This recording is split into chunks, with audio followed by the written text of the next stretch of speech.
It's been 26 years since UPS workers last went on strike against the company, but now some say it could happen again later this summer. Monday marks the formal start of talks between UPS and the Teamsters. It's the biggest labor contract in the country with major implications for Louisville, which is an important UPS hub. So here to break it down for us, as always, is WDRB business reporter Chris Otts. So Chris, set the scene for us. This contract could expire, doesn't expire until August, but the Teamsters are already talking about a potential for a national strike. Yeah, this is a fight that many in the Teamsters have long wanted to have. You got to go back to 5 years ago, and I was covering this at the time. The contract that they approved, the membership actually turned down. But the leadership of the union, who's no longer there, pushed it through anyway. And lots of workers felt that that contract was not good enough. And indeed, today they're paying $20 to $21 an hour just to start here at Worldport in Louisville. According to the contract, they'd only have to pay $15. So workers feel like they haven't gotten what they are owed as UPS's profits have surged during the pandemic, and they're eager to take a bite out of the company. Just listen to what the new union president had to say at a rally earlier this month. Failure is not an option. Failure is not an option. If you're not in this fight, you better find another career. Because look, what we're going to do in these negotiations, we are going to make history.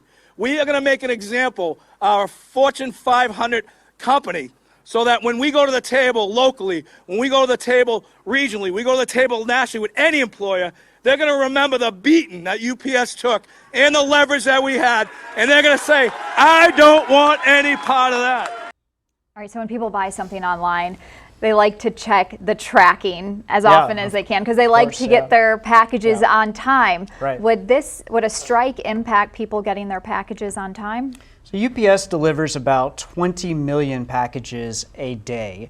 And of course, most analysts think that there's no way that FedEx and Amazon, who by the way is building out their own delivery network, you see them more and more delivering their own packages.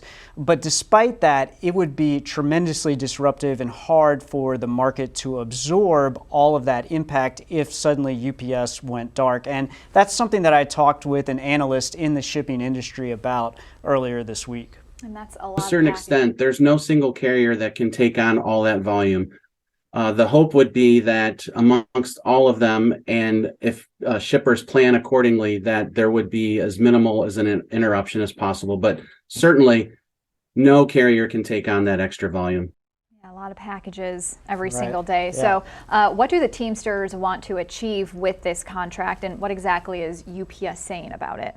Well, UPS is really trying to dial down the temperature here. They're saying, listen, we've worked with the Teamsters for 100 years. We know how to get a contract with them. We're not that far apart.